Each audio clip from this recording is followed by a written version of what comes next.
Hello everybody, it is me again, Jimmy Johnson Rules here, bringing you a commentary on the IFVs in Battlefield 3.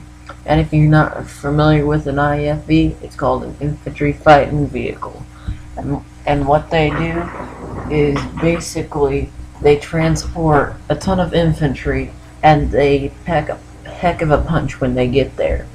With all of them in Battlefield 3 having a 6-shot main cannon capable of taking out a tank in about 3 to 4 reloads, which the reloads are pretty quick too.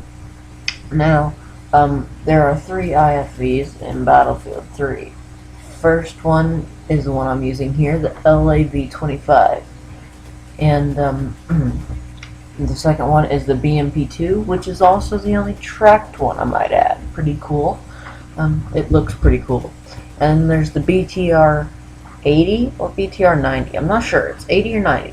And it has wheels, just like the LAV-25, which I'm in now. And yes, they are very powerful tools on the battlefield that I normally don't see a lot of people hop in. And I don't really know why, because they're very strong. They have a strong main cannon, a strong secondary cannon, which is either a guided rocket to,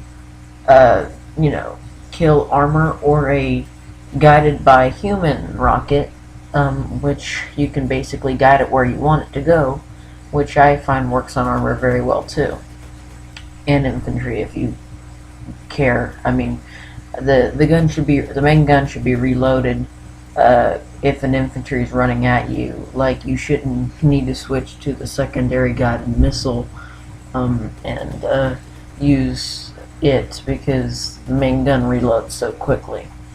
And as you can see here, I'm just taking out basically the entire enemy team and defending this flag, and basically I'm also providing a spawn point for my team. And yes, what was I gonna say?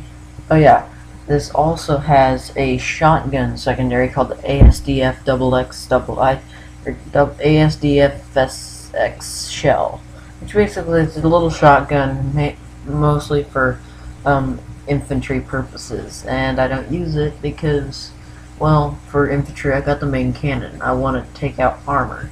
And this thing takes, I'd say, around as much hits as a tank, or as a main battle tank, but it is faster, so it can get out of situations that a main battle tank wouldn't be able to get out of necessarily. And they also all float, which main battle tanks don't. And yeah, they're very effective weapons and weapons of war, and I don't see very many people getting in them. Like, I normally find them sitting in the carrier, or just sitting at spawn with no one picking them up, and I don't know why. They are very valuable tools. They're fast enough to outrun most javelins and RPGs. They're powerful enough to take on main battle tanks, and they're small enough to where you can fit them in spaces, or you could cap a flag where a main battle tank couldn't. They also have very good anti-air purposes, where you can take out anti-aircraft with the main gun, which I've done before. It's very fun. And yeah, these come on, let's see, they come on no-shore canals. I'm talking Conquest. I can't vouch for other game modes, but on Conquest they come on no-shore canals for the American team. They come on Bazaar or Grand Bazaar for American and Russian teams. They come on Gulf of Oman as the LAV-25 that can be at the construction site spawn point, or the BTR-80 or BTR-90, which can be at the construction site spawn point, or at the Russian base, which it's set to spawn there. And they're also on Tehran Highway. Both sides have one, LAV-25 versus BMP-2, very standard stuff. Yeah. And with the turbo, it can keep up with a Jeep very well, so it is very fast. And with reactive armor on, it can take as much. It can take as much shots as a main battle tank from like an RPG or a javelin. And its main gun is very effective. It has explosive rounds, so it's very effective against infantry, tanks, you name it. It is literally that effective against it.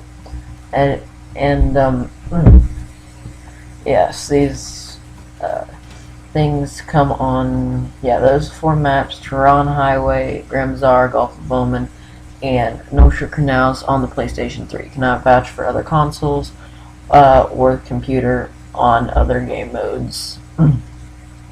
And the commentary has come to an end. I hope you enjoyed this commentary I've done on the IFVs, or light armored vehicles, whatever you want to call them.